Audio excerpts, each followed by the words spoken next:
Welcome to 50 Plus Home and Gardening. Today we're going to work on another viewer's home. It's a Craftsman style home, a very large home. Her name is Judy, and we're going to give her some ideas to move forward with her gardening. So let's see what ideas we can come up with. Here's the beautiful setting in Virginia. This is Rick and Judy's house.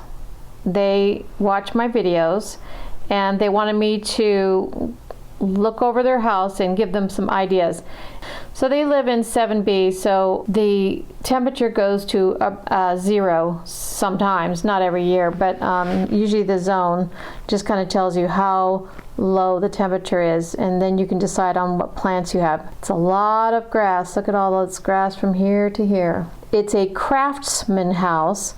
Craftsman, it usually has the entryway that's lined with pillars, nice covered porch, and then wide eaves. The eaves usually have open beams. So there's open beam there, open beam, very, very cute style. And look at all this other detailed work. And then they have hanging windows. You can see that it has 3 stripes on the top, but it's a plain on the bottom. And my house is the same. I have a Craftsman house, not quite as large as this one, but the windows are exactly the same. 3 stripes on the top, and then it's a clear window on the bottom. Okay, now that we've kind of overseen the property, we're going to go through some principles that I use for every home to start out with. You may add another principle for yourself, but in the beginning, this is how I add things. Now, I'm showing you this picture because it is a summer picture. And I'm going to go right to principle number 4 when you are detailing a home, and that is limbing up all trees. I'm not even sure what this tree is, but if this was a shrub that was limbed up, that's great. I've done that before when they get super, super large. They kind of look like a monster, and then I would even see if I could go under here and I would limb it up even higher, maybe this high. And anything in here that has been cut, like maybe a stump, I would chainsaw it so it's nice and clean on the bottom so that you can take care of those suckers. When you see the sucker trying to go out, you can just take care of it and pop it off. Same with the crepe myrtle here that she has. Beautiful crepe myrtle. I would limb up anything that is in the mowing area, because these are, you have to go around with the mower. This one too, and any bushes that have to be mowed, I would definitely, well, that's another principle. So let's just limb up the trees right now. So we got the tree on that side, and she has another duplicate, which is kind of nice because she has a symmetrical house, so this is nice. So she has another bush over here that has been trimmed up into a tree, and it looks like there may be ivy. For maintenance, as we get older, ivy can be a problem, and I can see that maybe some of the ivy has grown into the tree. I love ivy. I think it's really pretty, but it can get out of hand as we get older. I would start pulling that out every couple of years. Pretty soon this will take over. It'll take over in the grass.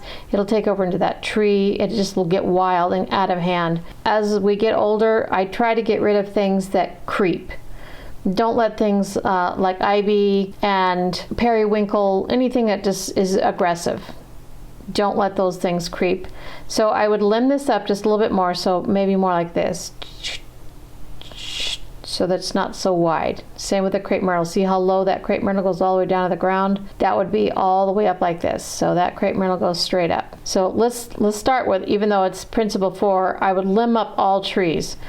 All right, so I'm going to take you to a straight on picture. We've eliminated those trees that we limbed up. The crepe myrtle's over here. There's a crepe myrtle here. There's a crepe myrtle here, and there's these bush trees here. Because this is a symmetrical home, I can see that there was probably one of these shrubs, just like this one, right here. And there's this one and this one.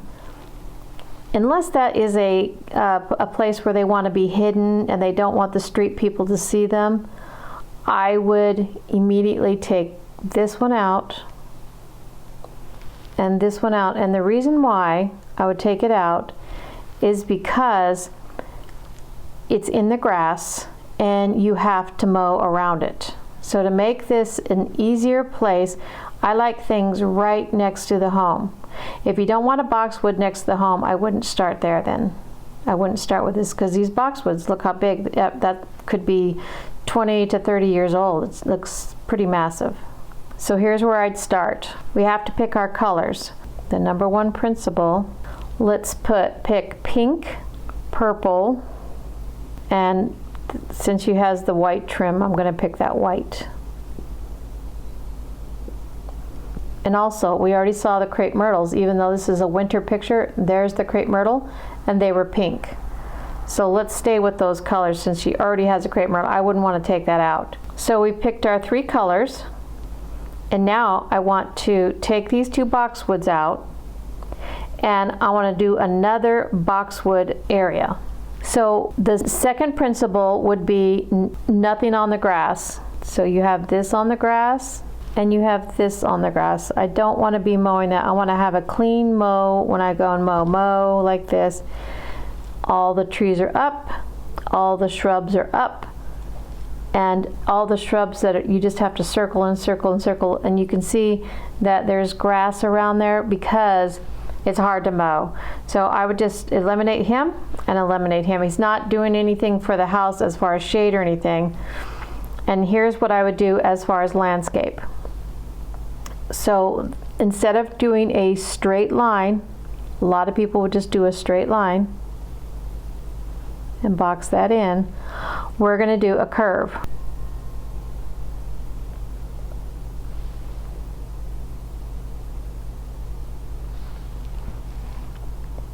Now that gives it softness, and it's a large house. So this is just for the little things. Now, if she didn't want to go out this far, she could curve it in. It's hard to see what distance is, but about 10 feet. 5 to 10 feet is a good bed. So here's where I'm going to add my boxwood. The boxwood here, a small one because you got a window here and they're all low. Maybe an arb right here for evergreens, because since I took this out and this out, we don't have any evergreens. And I would repeat because she has a symmetrical house. Emerald green is a good one. A small boxwood, so you'd have to see the size, but they have 2-foot boxwoods. So make sure you look up the names so they don't get aggressive. So we have this out and this out, and so you have these cute, it's a huge house. So when this arb gets large, this arb will get eventually like this. You can also go with a sky pencil, which also gets about 8 foot tall. I know that looks really miniature for that, but it gives it some green. Now to settle the house down, I would do this. This house is facing the south, so you have the east over here, and you have the west going that way. Here's what I would do. This house is so grand, it definitely needs a grand red maple. An October Glory, Brandywine, Autumn Blaze.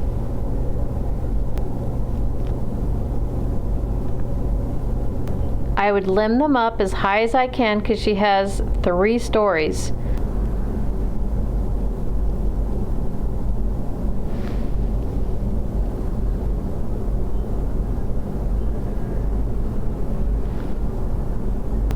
So I would turn the grass over, so you'd edge the line, turn the grass over by shoveling under it, turning the grass, and that usually kills it, and then put mulch on immediately.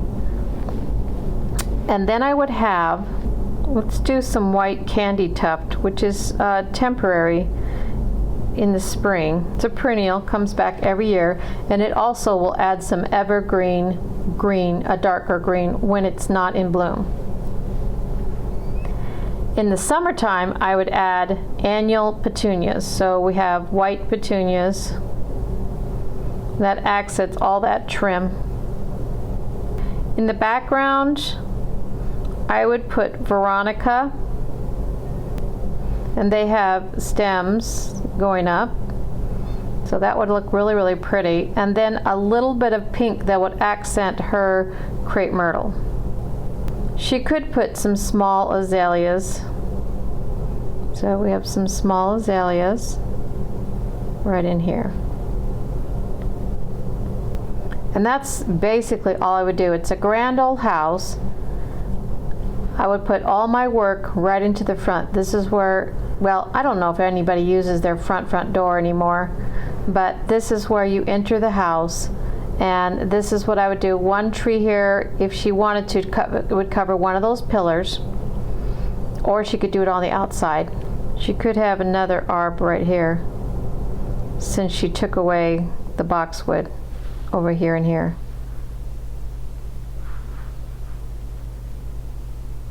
She could do that, and that would make it look pretty grand and stuff. Okay, and now to bring up some flavor, you can see that there's two urns. It's on the south side, so you wouldn't want to put ferns, but she could put some very, very, very hardy super petunias. And I'd go super white. If you wanted to accent it, you could accent the purple into that, but just some petunias in the summer would be really good. Now, if you were a real gardener and you really wanted to go crazy, I would put hanging baskets, of course.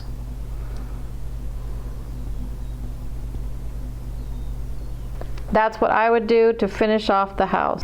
They have pots now that water themselves, and they also, well, you could do a drip system, but that you'd have to get someone that knows a little bit about drip.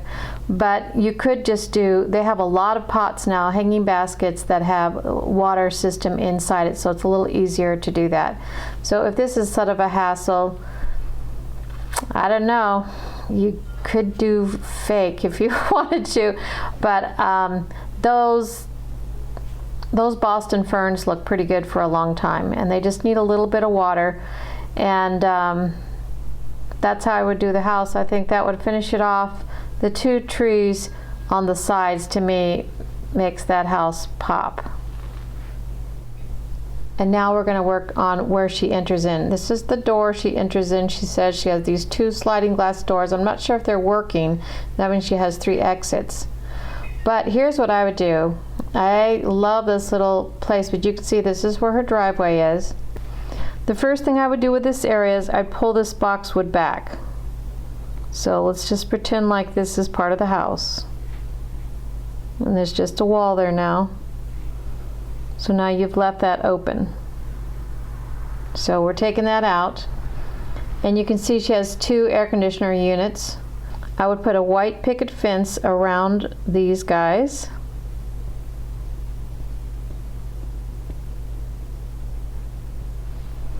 That blocks them off. And then this looks like some sort of a weeping Japanese maple or Japanese cherry. I would just remove that and put it in the backyard or another spot, maybe even in a pot. It's still small, so it may go somewhere else, but it would be too big in this area. I would make this, because this is where she drives in, I would make this whole area a patio. I'd make this whole area stones. And then I'd add a patio set with maybe just 2 chairs. Okay, with an umbrella. I like to have a sitting area for your coffee. Right when they come out, they can see that place. This is in the west side, so in the morning before they go out, this would all be in the shade. It would be perfect for a coffee. And then I would use one of my colors. I'd probably get some terracotta pots, a big one here, and I do a big one here. And you see this blank wall? I would definitely, if she could, now there's grass here, and I'm not sure if she parks here really close to the house, that would be an issue even for these pots. But something pretty, if you had to have it all over here, that's fine. But if this was my house, I would definitely try to see if I could reserve this, because you see her patio? Her patio stops right here, and I would just go like this. It looks like she has some sort of a drain right next to the house. It doesn't look like you can put something there, but I would put some arbs here right in the ground.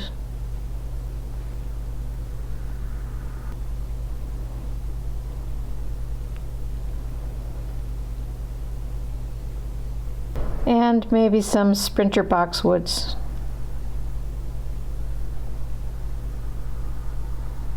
And then in these pots, I would continue some sort of a annual, petunias. And that's all I would do with this house.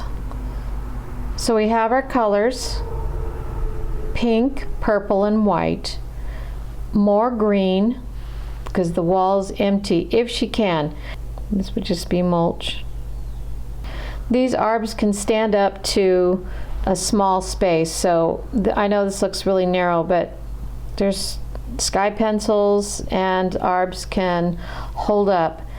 Now if you empty this area, I would also put the same, whatever you do, if you want to do a sky pencil or an arborvitae, I would do that same thing right here.